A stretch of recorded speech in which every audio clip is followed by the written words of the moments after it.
introduce you to the folks that are on the stage. If I didn't say so, I'm Tamara Miles.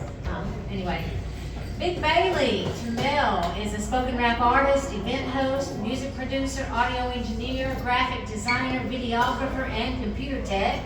Markwell, you have something in common, I think. He is the president of SMS Entertainment. He is known to emphasize motivation, inspiration, social consciousnage, and positivity through his music and poetry. Welcome to Vic Bailey. Next up, Coretta Little, known as Solfege, mother of 7, realtor, CEO of the Little Legacy team, artist, actor, author. She has some themes in her work about identity and family, and we're going to hear from her tonight. And Brittany Porcher, multidisciplinary artist, poet, bohemian, nomad. Her work merges Christian doctrine, blackness, humor, faith, and all unabashed truths, tearing sunshine out from the things that make us whole. Welcome to Coretta and also to Brittany and to Vic Bailey one more time, everybody. Now, we are all sitting down. I'm about to explain why we're sitting down. It's not the usual kind of poetry reading where one person is standing and delivering the work. Although I suspect that these three, they may want to jump up and do the little movement in the poetry, which is fine. But what I want is a conversation between poets. I want a conversation about the work, about the ideas. I want it to be a little bit of a fluid relationship here on the stage, and also with the audience if you're interested in asking questions and talking to them, because they are real people and they do like to have conversation, I think. Is that true? Okay.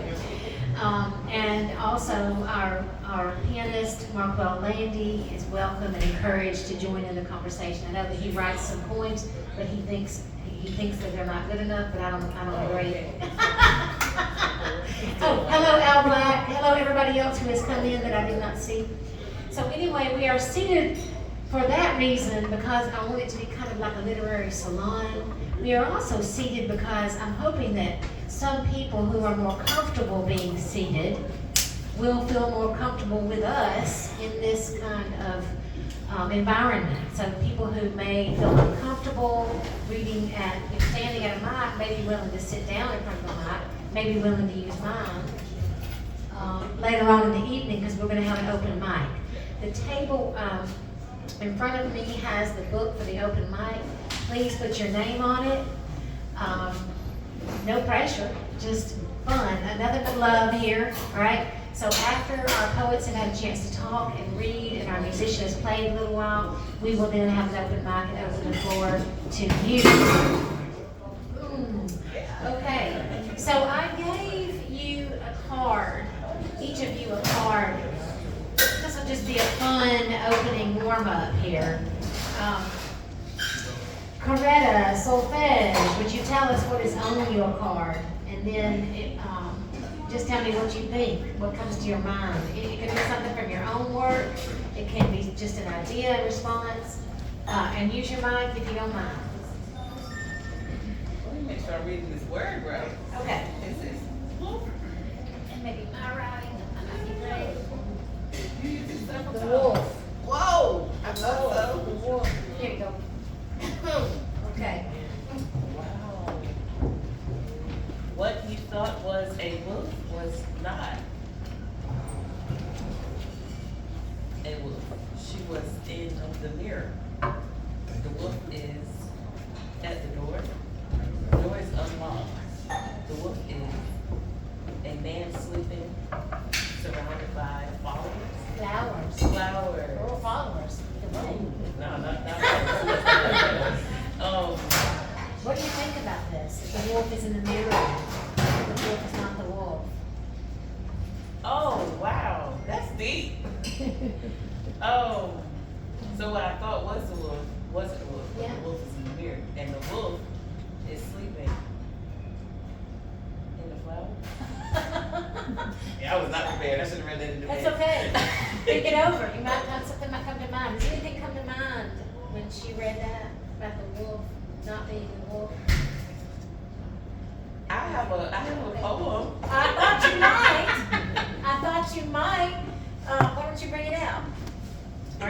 reference to identity? Sure. Look at me. What do you I don't see? give everything away. Okay. Look at me. What do you see? I've been abused, misused, confused, and misunderstood. I found myself doing things that I never thought I would. Compromised. I've been mistreated, seeking, people-pleasing, never understanding the reasons I was always looked down on. Every mirror I looked into displayed every damaging demon I come in contact with.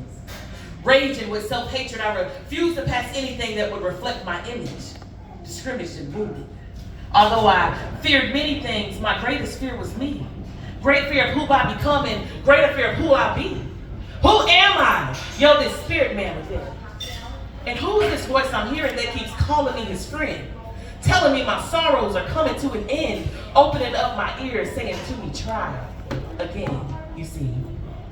Our eyes may see lies, but when will we realize that everything we perceive ain't true, y'all? I can only be me, and you should only be you. For who we are in Christ is nothing but the truth. God is casting down our spiritual wickedness. I declare to you, you're loose. So stop looking at the inner man. Tell me, what's the use? For behind a pretty face or nice eyes is a child of the Most High, whose life was once denied but is now accepted of the beloved. There's no need for your cloudy judgments. My past has passed away. I post in the office orchestrated by God. Forward in all mail from that old road of sin, because I live there no more. New things are in store. Therefore, don't judge me for what you see naturally. For the God that's in me has made me free. Free from hurt, free from pain, free from rejection, free from agony. I'm walking in my destiny. My God has made me holy. We cast down those spiritual cataracts, causing blindness in the body of Christ, blurring our vision into darkness, suppressing our very light. And I thank you, Holy Spirit, for clearing up our sight. So now, with your new eyes, I ask you once more to look on me. Now, right now, what is it that you see? It's the new me, and I've been made free, indeed. Selah. Yes. I knew you had a little something about the Excellent, excellent. Did you know, did I mention that she is also a pastor? Yeah, so you can hear that in her word. Okay. That was beautiful. Brittany, what's your card say? Study the moon with a pencil. Drink the... Am I crazy, right? No, you're right. It's so pretty. The ephemerides. Ephemerides. Lay with the almanac. Become the lunations. Look up the word soothing. Before you use it in a sentence, know something is not a verb. Soothing is not a verb. Oh, no, soothing is not a verb. Imitate them remarkable days. Yes, imitate the remarkable things. Is anything on that card relevant to you? Anything you can think of when you read those words? About soothing, for instance. I want either one. I think you do too. Because I know that you have written about, for example, addictions that drive and push and pull, and where you might find soothing. Yeah, there she goes. You can use this mic if you want. That mic. Okay, she can work. I know, she wanted to stand up. I get high to know what the birds feel like. I get high to live. Watch it save my soul like how Jesus did, but not quite like how Jesus did. I get high to boost my confidence. No one ever taught me how to swim, but there is no drowning in a pool of it. Liquor? Only shots. And what's a shot? to this brown body target. I get high to hold happiness by the waist, call her pretty and tell her to stay a while. I get high for every person who ever told me you're a needle in a haystack. Don't you know a fiend like me will go looking for it? When you're constantly in between wanting to be seen and not existing well, while you try your best to be here. They say God gives his toughest battles to his strongest soldiers, so I've learned the language of peace treaties. Live long enough and you'll see it takes less bravery to die than it does to live. Some of us have been through so much hell that we've become content living in a desert, imagining a garden Kurt Cobain mine all over the place. Father, if it be your will, let this cup pass from me. Check on your strong friend. They say the easiest way to kill temptation is to give into it, so I dare you. I dare you to believe in magic once more. I dare you to turn cracked rock into a field of sunflowers. I dare you to turn a blunt into a chorus of angels, pills into a pillar of praise, syringe into songs of strength, a cigarette into one glad water, that empty bottle of Jack into every part of you that's not ready to give up just yet. I dare you to give into your better days, because there are better days. Though I walk through the valley of the shadow of death, I will fear no evil, because joy is an act of resistance, because God's answers don't always look like your prayers.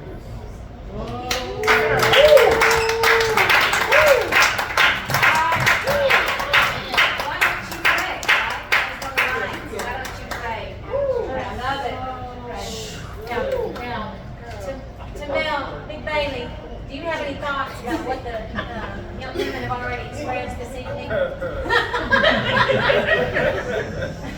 Wow, it's definitely all. All right, tell us what's on your card. All right. If you could see from the yard, I grew up in all. My If you poems. can see from the yard, I grew up in. Okay. Yes. All my poems would make sense. Yeah. Signs were everywhere. No dumping. School bus stop. Penny Street, announcing a limited yet recognizable work from signs. Huh. Yeah. So- Go ahead. So this just feels like something about, just inception and how it contributes to what you are, who you are. Yes. And don't you have something about that? You have some poems about growing up, maybe a little hard. Yes, I definitely I do. think we'd love to hear it. Yes, so when I was little, I can remember struggling in September, grandmother sick in November. I knew that it would continue until we entered, our return from taxes. Because while March winds were starting, we earning a mattress. I never had this. No more sleeping on the floor. So I'm finally able to cope till the roaches crept through the door. And we kept them for more seasons than reasons we ever had to be poor. Believe in the thesis of what I speak. This is the American dream. Just caring for things that shine with a blingity bling and being married to cream. So cash rules everything around me. But those children we make together, fools, they're bound to be. That's why I need an abortion with money. I want a divorce, then my life will feel less twisted, because now it feels like contortions. Dang! My rent's due, but I've been 2 months late. Forget some shoes, I just need socks. But I gotta wait. Until when? When else? The first of the month. Because that seems to be the only time I can ever get what I want. And this isn't only rhymes now. What I speak often haunts all of my memories. But oh no, I don't ever pretend to be anything that I'm not. Because you won't be offending me by calling me poor and undershot. Because these are only problems. They all have solutions. But right now it's like a climax with no resolution. Because I'm still not rich. But please, don't for 1 second, please don't confuse it. I wouldn't trade 1 second of my life for anything else. I love the person I've become without those pennies of wealth, so that's why I'm feeling myself.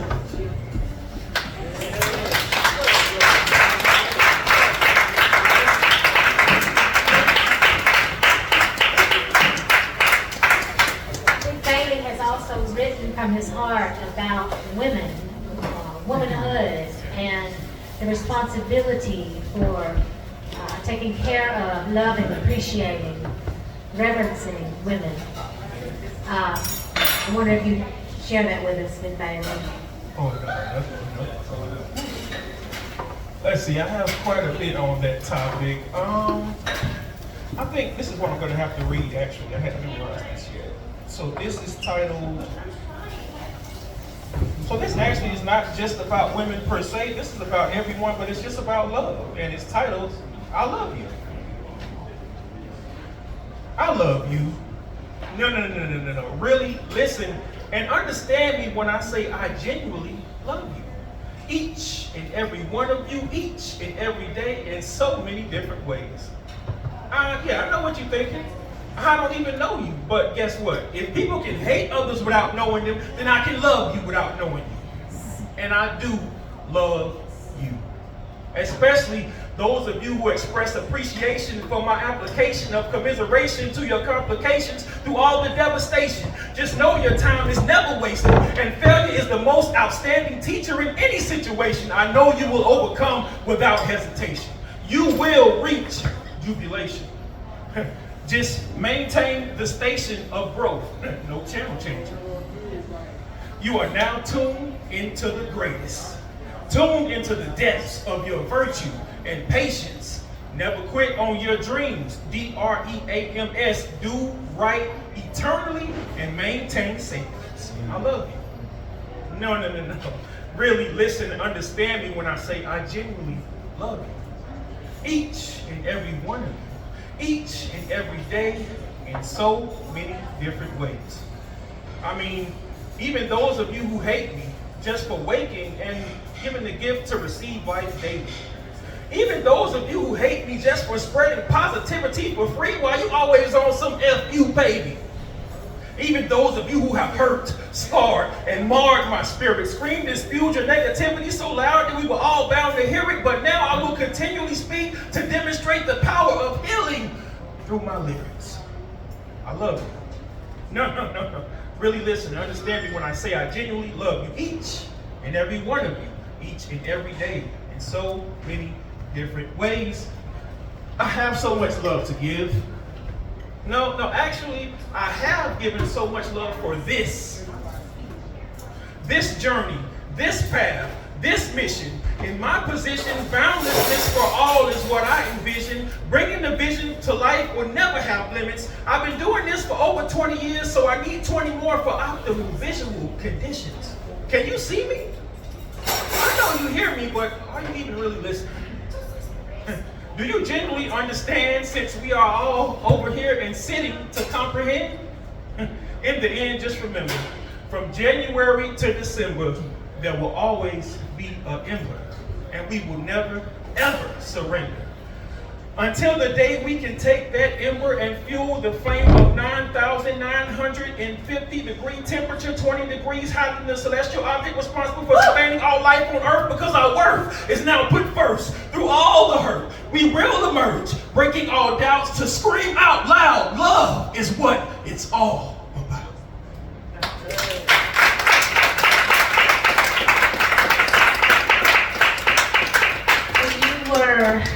When you mentioned the embers, it made me think, I believe, Brittany, of a poem you have where you talk a lot about the burning pine wood and the fire. And do you need a little reminder?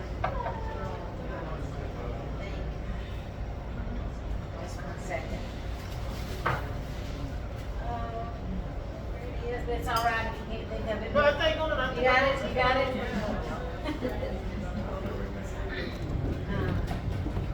I believe it was Bump and Grind. Yeah, Bump and Grind, y'all. Bump and Grind. All right. So there's a song by R. Kelly, and I'm gonna sing it, and I want y'all to sing it with me, but you gotta know it when you sing it. Is that okay? Okay. So it goes a little something like, I don't see nothing wrong, hey, with a little bump of my coke and grind of my weed. If sobriety were a glass of water in the Sahara Desert, I would die of thirst. It's kind of hard to ignore a real life zombie apocalypse. It's kind of hard to ignore everything I've ever told to die, raise itself up uninvited, and start an unholy war. It's kind of hard to ignore the voice in my head that asks, will today be the day that day breaks and spills out a lake of fire onto a sinner like me?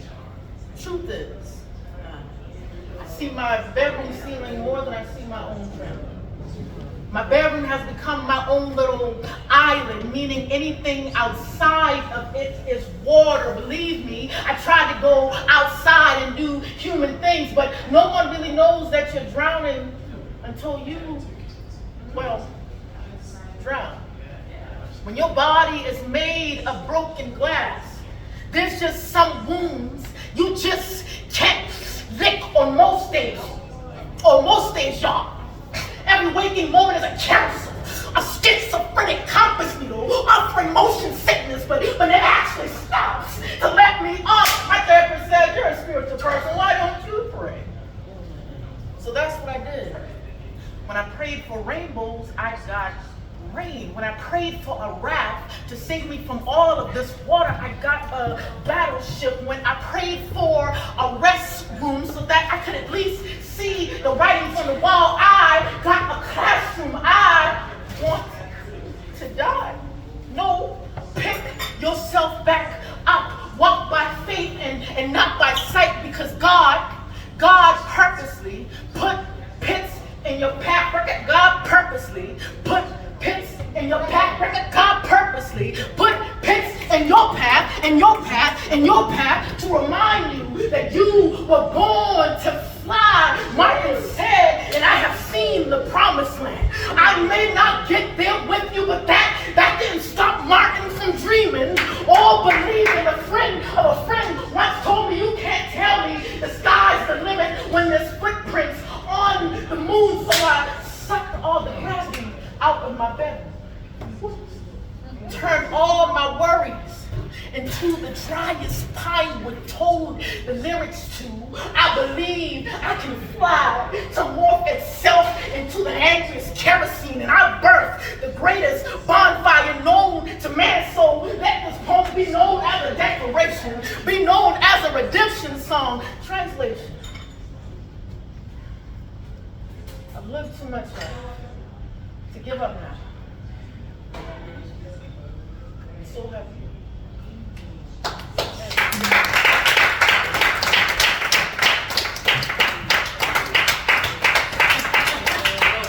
Come on, Solfege, I know you got something to say about this kind of spirit of just rediscovering yourself, of motherhood, of womanhood, something. We have a painful history and we have a present victory. For sure. Okay. Wait, was that a setup? Cause Was. wait now. She's been waiting all night.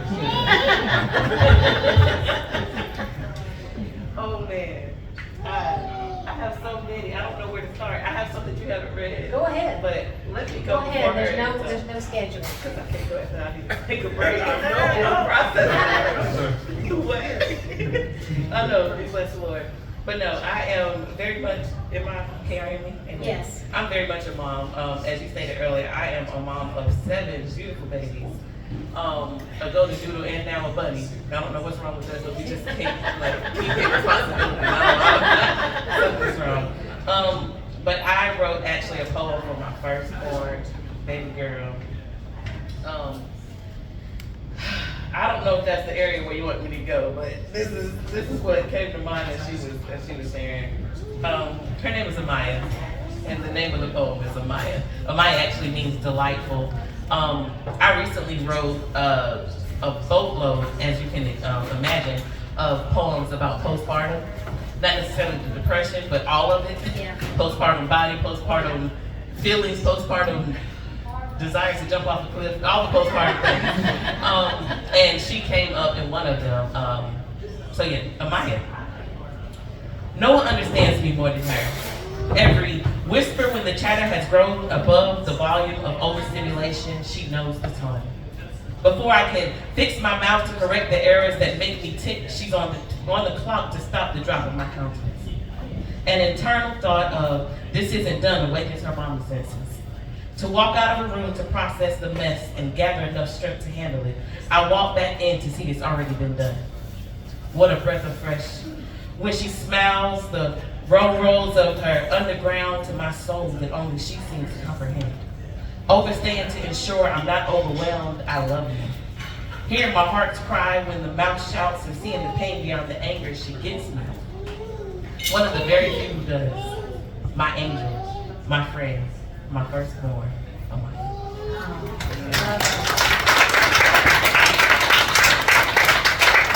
We needed that touch of gentleness. And this is not on the phone going on. I apologize. How about a little tune from Markwell for a minute?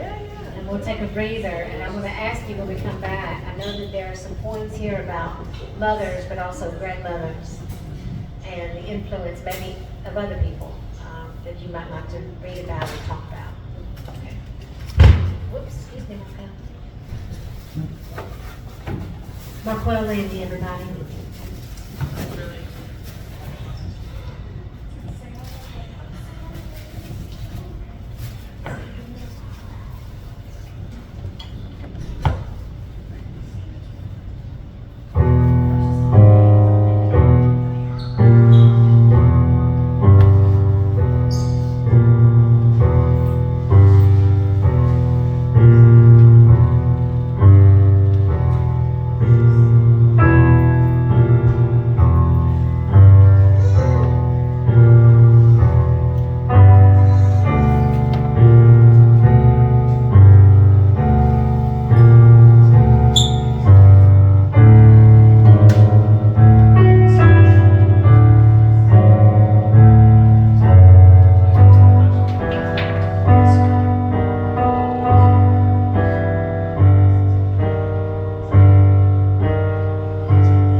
So the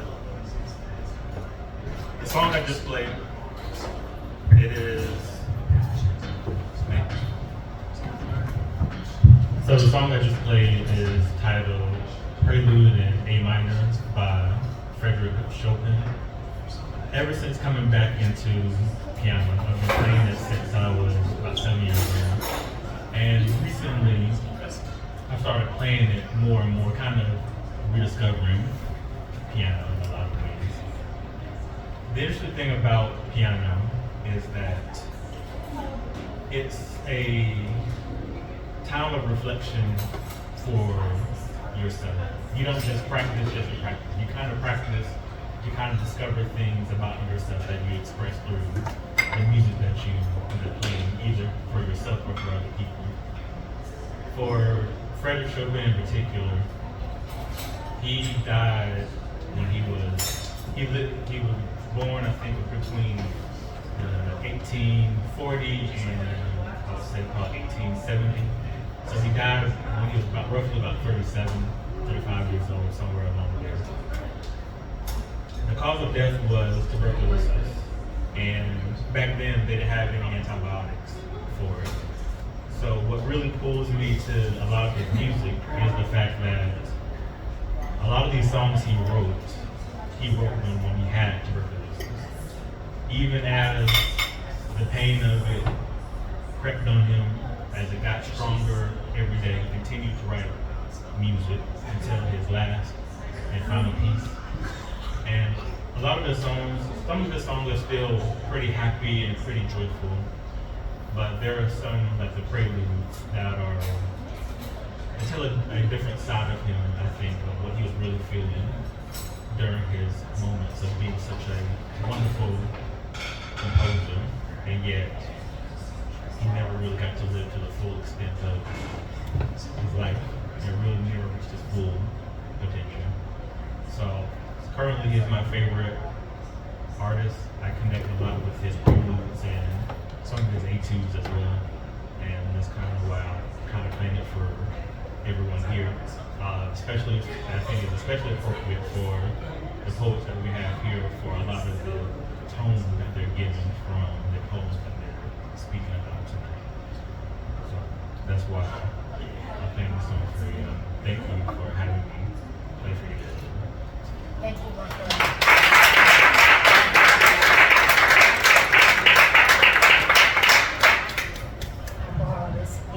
Now I know that one of your poems, Big Bailey, starts with "My mother was my kitchen" or something like that. Yes, I indeed. think we might relate to that, everyone. Yeah, give it to us. Yes, indeed. So this is titled "The Journey of Mother's Love from Kitchen to Soul."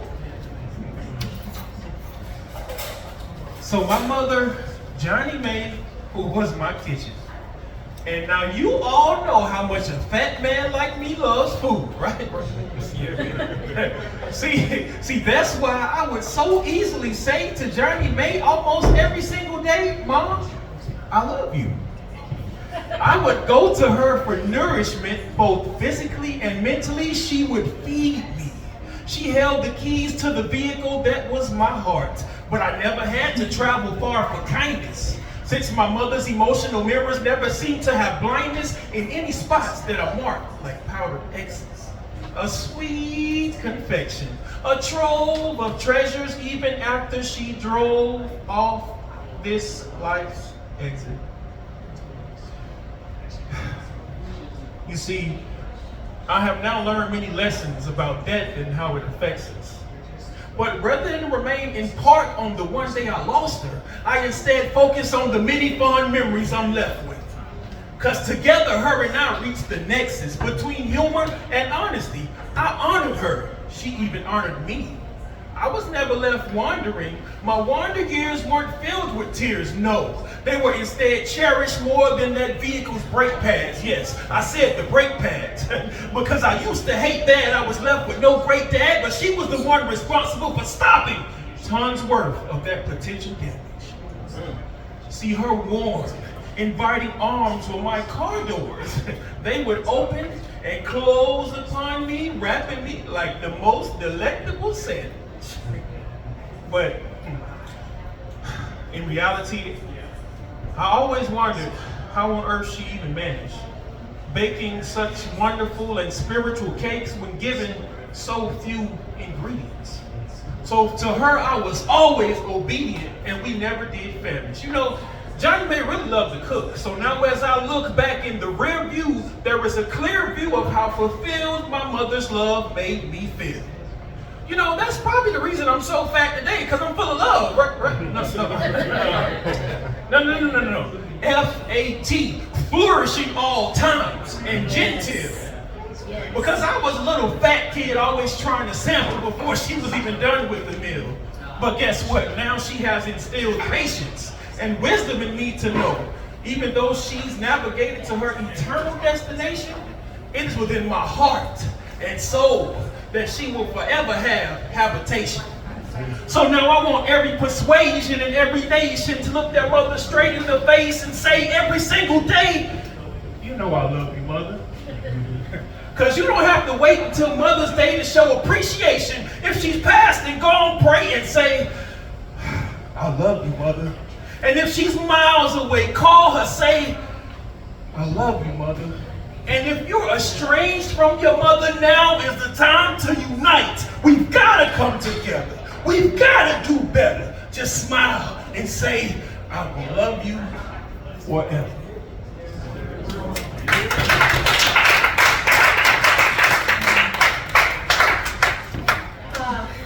Brittany, you've got a poem called Preacher Man. Preacher Man said, and in that poem, it was reminding me of it when Bailey was reading. You said something about, hold on for a second. You said something about a woman in labor pains, and that's what made me think of it. Yeah.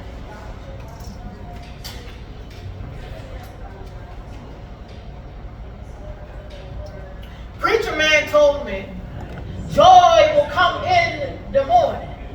The rooster crows, and joy has hit the snooze button for the 10th time.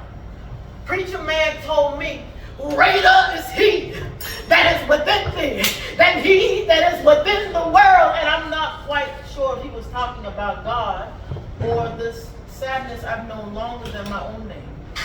Preacher Man told me, our Father, which art in heaven, hallowed be thy name. Hallowed be my name. A gutted fish, a flute in the devil's hands. I know this song, know it all too well, entitled God's Promises. The devil plays, he stomps the flute into a myriad of scattered concerts because he knows it's not God's promises that I struggle with. Yeah. This is silence.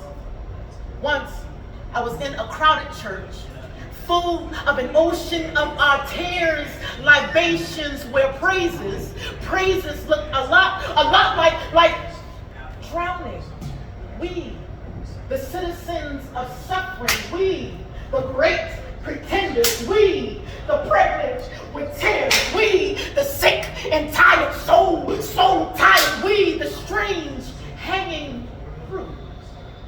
Take a picture from below. Looks like we're levitating, heaven too high, so we thirst, hoping for a sip of reincarnation, anything to make us feel alive again. So tell me, how do I count it all joy when tribulations tell me my days are numbered?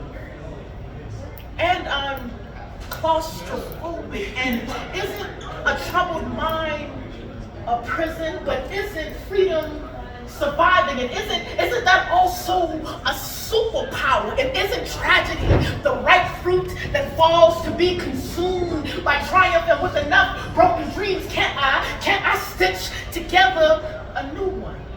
Paul and Silas prayed and sang a prison into a relic, a woman in labor pains most when closer. You're close, get your lick back. I want everybody under the sound of my voice say, I'm gonna get my lick back. Now say it like the devil tried to steal your joy. Say, I'm gonna get my lick back. found victorious stuff on the parkway. You're not your breakdown, but your breakthrough. So let revival move through your feet. A hallelujah creep up the spine. To resurrection reverbs in every word as you say weaves. Free people now. Woo! My Lord, weaves.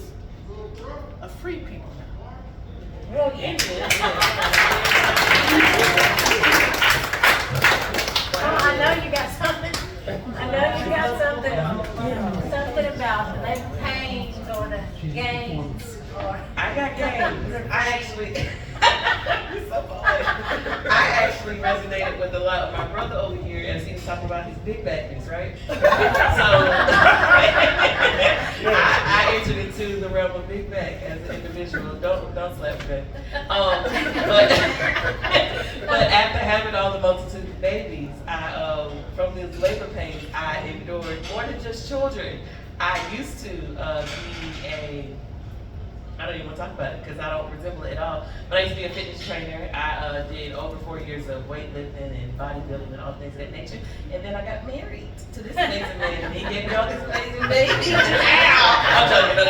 It's beautiful. But with that came a lot of things. And you'll understand by the end of this poem, babe. But this poem is called The Other Woman.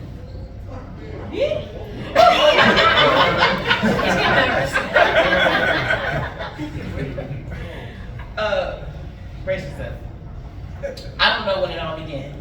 Was it when I was so consumed with nurturing our unborn child that she crept in? Was I not enough for you or too much?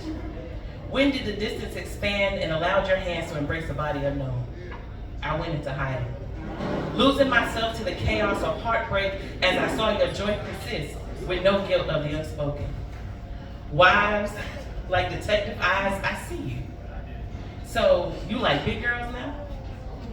I saw her thighs rub together as she passed you and you smiled. Reflecting on the big boners made you stay a while. I'm lost. How could you love her as much as you loved me? Before the kids, before the game. Yeah, I lost me, and you found me in her and loved her the same. As I get back to myself, you make me feel as beautiful as the day we first met. Though I'm lost in this foreign body, your love sails to ensure I'm anchored. Knowing no one, don't cry, babe. Knowing no one would ever take my place. So please, grace me as I embrace the fact that this other woman is me. Just fearful that I'm no longer wonderfully made.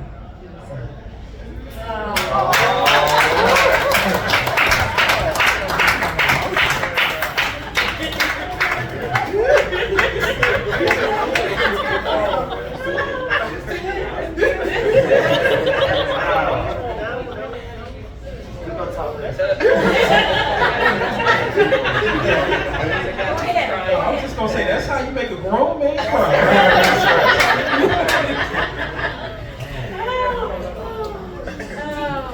Let's go around one more time. And if there's anything that, that just being here tonight and being with each other and being with the music has brought to your mind that you'd like to share, bring it forward. I guess I'm first. Okay.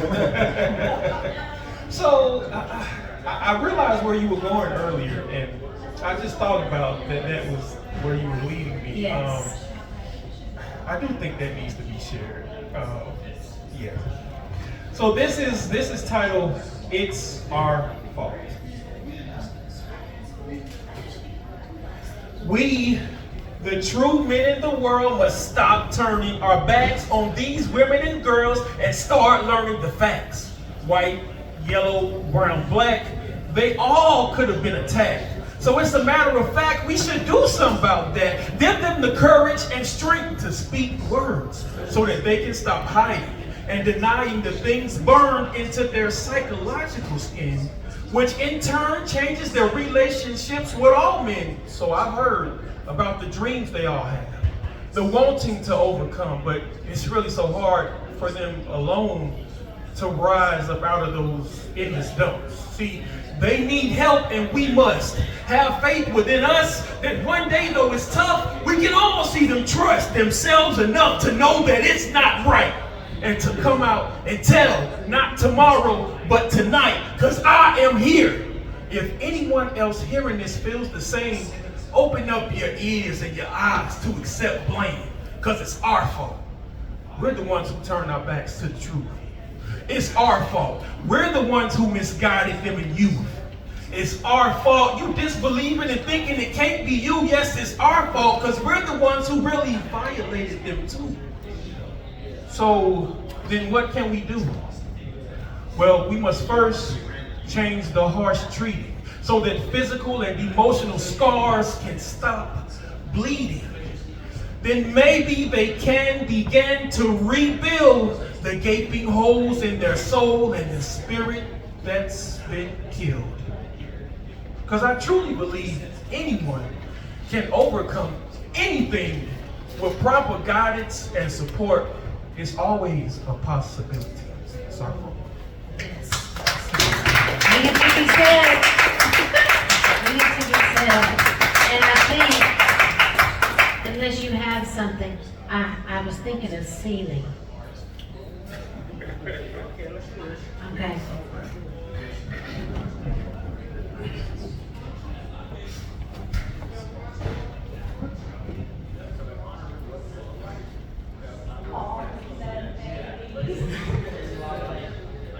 Until you do right by me, everything you think about is going to crumble. And when cameos can take place, we electric slide in this was co-workers pre-gaming. There will be a man who isn't a bartender but will swear he makes the best drinks. He'll hand her a red Solo cup, she'll drink. Suddenly, she sees Judas in the flesh. She hears her mother. Watch the company you keep. Man will remind her she is his rib, his meal, his, and never her own. The Rufinol is already working.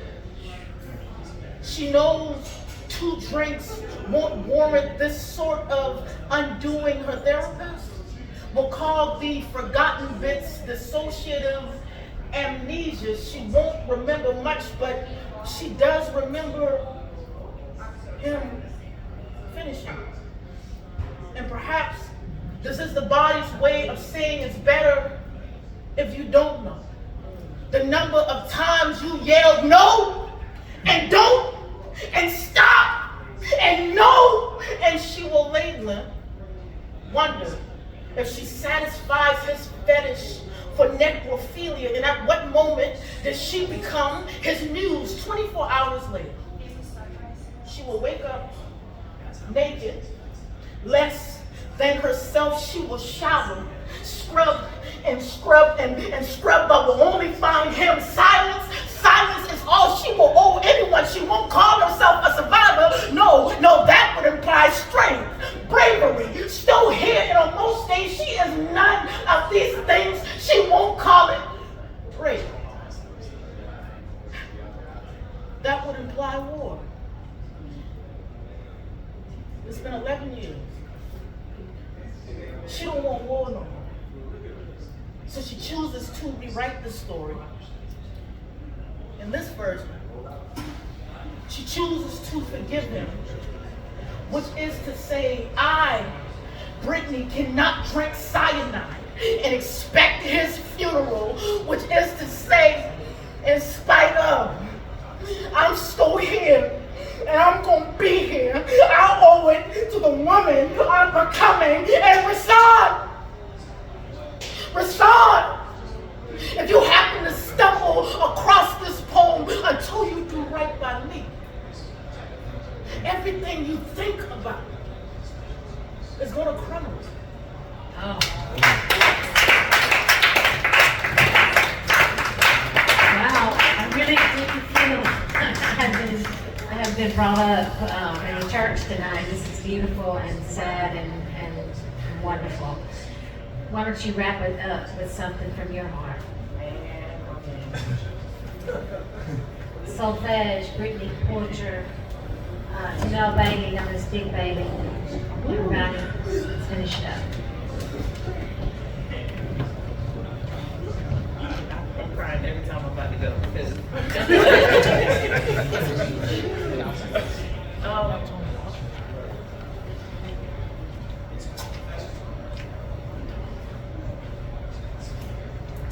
who are you? They said. Who are you? What's your problem? You don't cut up like you're supposed to. We're cool right now, but in public, I don't know you because you refuse to do the lustful things that we continuously show you. How many times do we have to pick and choose before you become the teenager that we want to see? As a teen, you should be loose and free, doing the thing your flesh desires your only need. I heard these words and bucked up with pride saying, I'm a child of God, the Most High is on my side, but inside I broke down and cried wondering, why am I so different? I can't let it slide. In turn, my mind became a war zone, battling with the enemy every moment of every day, trying to find myself in the midst of voices telling me who I'm not and who I should be. In the distance, I heard the voice of God saying, I called you while you were yet beside your mother's womb. I cast down that pride and placed within you my peace. I rested in his presence, just to wake up the next day with the same tempting, peer-pressuring demons in my ear as the night before. This time they asked, why are you still a virgin? What is it? They said, you not into guys? I closed my eyes trying to pull up the scriptures that I hid inside, but instead of out of anger, I flipped. Slowly but surely I began to slip. Emotions caused me to dip mentally into destruction. Instead of casting down those words, again they traveled with me into my home. I sat on the bed and started to consider. Alas, the scriptures I began to remember, yet I still wanted to kill every member of that group. Because mentally and verbally I was bullied. More seed planted in my mind with its vines traveling down my spine and a few thorns pierced my heart, infected my body. I sat deep in thought, wondering, why aren't I into guys? It blew my mind. Instead of plucking up that seed, the vine grew up with weeds and contaminated my thought process. Molding on my soul, question to and fro, there's too many mysteries misting in the midst of me ready to unfold. So then, because I'm not into guys, I heard the enemy's lies convince me that if I'm not into guys, I must be into girls. And man, that rocked my world. Remember, I was just a girl, not prepared to tackle those types of demons. But I didn't want to receive it, but I was too afraid to fight it off. Embracing my inner tomboy is how I played it off. I tried to hide my thoughts, so now my prayers were off. I surrounded myself with guys telling me to take it off just to keep myself from allowing the chick to turn me on. My Lord. I kept my distance. I wasn't really taught how to seek deliverance, not from this. All I could do was pray the sinner's prayer, putting Christ back on the cross for me every day. Because I felt unworthy of his mercy. Still a virgin, but my thoughts have been penetrated, causing sin to conceive. My soul screamed out, I'm hurting, later pains from working, in and out I'm jerking. Sin was now my purpose. I refused sex, but masturbation became my new best friend. I heard the knock of sin. Instead of calling up for backup, I replied, come in. This left me with the fear of no control. I searched for scriptures I'm supposed to know, yet nothing comes forward. What now? I thought. Sent prayers up to God, but now they stink. A flood of tears fell down with every blink. Lord, I need you. I heard a still small voice whisper in my ear, my child, I'm here, and I got you. But the voice sounded too much like me, so I ignored it. Not realizing my afflictions were small like Norbit, but in my mind I blew them up like Rasputia. I tried to prove my femininity with the exception of fuchsia. Maybe the color would kill the lies. But Lord, this can't be you. And these feelings that I feel, that can't be true. I have yet to entertain fully, but what must I do? Again, the same whisper roared my soul, my child, I'm here and I got you. I opened up my art and then opened up my word, with every scripture pointing to a way out. A disgust overtook me from the lies of the enemy's mouth. Amazed, I heard the Father say, you will be a wife, a mother, a light unto this path. I took you through the feelings so compassion will always last. You'll forever be my daughter, and your seed shall never see the darkness of this demon because you've chosen to follow me. Say loud.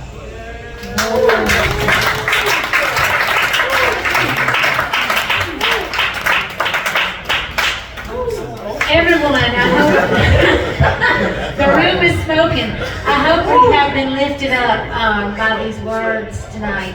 I want Marquel to play for us one more time, and then if you would sign up for the open mic, let me pull out that notebook and walk around with it. Marquel, please. Open mic, everybody. Open mic. Come on, sign up. We do. Open release.